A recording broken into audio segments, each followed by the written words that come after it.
इस कहानी की शुरुआत होती है 1984 में उत्तर प्रदेश के गोंडा में जन्मे अवध ओझा सर की, जिन्हें गोंडा का गुंडा भी कहा जाता है।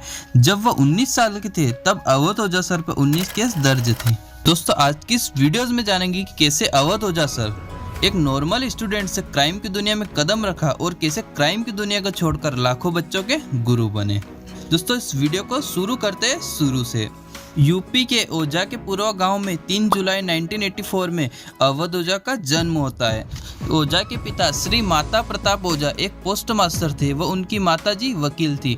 अवध सर जब छोटे थे तब स्कूल में बच्चों के द्वारा काफी परेशान किया जाता था। कभी कोई कॉफी फाड़ देता था या कभी कोई बैग उठाकर फेंक देता था। यह सब चलता रहा, जिसके बाद मेंटली बहुत प्रेशर होने लगा कि इतने बच्चों के द्वारा प्रताड़ित किया जाता था, और जिसके बाद अवध ओझा सर के माता पिता गाँव छोड़ने पर मजबूर हो गए, जिसके बाद गोंडा में रहने आ गए। गोंडा में फातिमा स्कूल में दाखिला लिया और पढ़ाई करने लगे। पढ़ाई में बिल्कुल इंटरेस्ट नहीं था, शरारती बचपन से ही थे।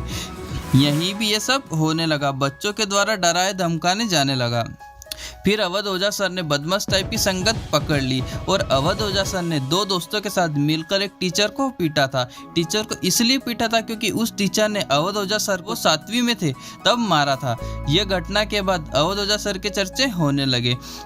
इस घटना का पुलिस केस भी हुआ, जिसके बाद अवध ओझा सर के पिता को प्रिंसिपल ने बुलाया और बताया, जिसके बाद अवध सर के पिता ने प्रिंसिपल के सामने डांट लगाई और बाद में फिर नॉर्मल हो गए। फिर एक घटना को बताते हैं, अवध सर के एक बार टाकीज में फिल्म देखने गए थे तो एक व्यक्ति ने अवध सर को चाटा मार दिया था, जिसके बाद अवध सर अपने दोस्त के पास गए और दोस्त के साथ मिलकर आधे घंटे तक गोलियां चलाई। इस घटना से अवध सर पर धारा 307 लगी, जिसके बाद उनकी माताजी वकील थी, जैसे तैसे करके अवध सर को छुड़ा दिया, जेल नहीं जाने दिया। यह घटना काफी बड़ी हो गई थी। अवध सर की एज 19 साल थी और 19 केस भी हो गए थे, जिसके बाद अवध सर के माता पिता ने अवध ओझा सर को घर में बंद करके रख दिया। फिर जैसे तैसे एक दोस्त ने इलाहाबाद यूनिवर्सिटी का एडमिशन फॉर्म अवध सर को भी दिया। एडमिशन फॉर्म में किसी व्यक्ति ने अवध सर को टिपाया और अवध सर पास हो गए, जिसके बाद इलाहाबाद कॉलेज में पढ़ने लगे। इलाहाबाद कॉलेज में पढ़ने के दौरान उनकी एक ऐसा टीचर मिला जिससे पढ़ने में उनको इंटरेस्ट आने लगा। ग्रेजुएशन कंप्लीट के बाद अवध सर ने यूपीएससी करने का सोचा। ऋषिकेश में जाकर यूपीएससी की तैयारी करने लगे। यूपीएससी करते समय बहुत टाइम हो गया था, 4 अटेम्प्ट में भी अवध सर यूपीएससी क्लियर नहीं कर पाए, जिसके बाद अवध सर काफ़ी चिंतित होने लगे। फिर वह अपने एक दोस्त के पास गए।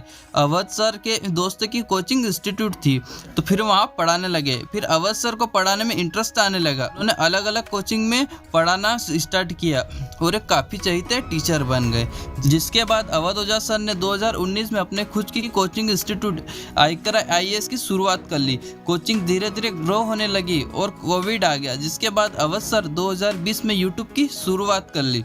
अवध सर के पढ़ाने की अनोखी शैली के कारण यूट्यूब पर अवध ओझा सर काफी पॉपुलर हो गए और देखते ही देखते लाखों बच्चों के गुरु बन गए। अब बात करते हैं अवध सर की फैमिली के बारे में। दोस्तों, अवध ओझा सर की शादी 1 मई 2007 में मंजरी के साथ हुई थी। दोस्तों, अवध सर की 3 पुत्रियां, जिनका नाम बीहू, बुलबुल और गुनगुन है। दोस्तों, उम्मीद करता हूं कि आपको वीडियो काफ़ी अच्छा लगा होगा।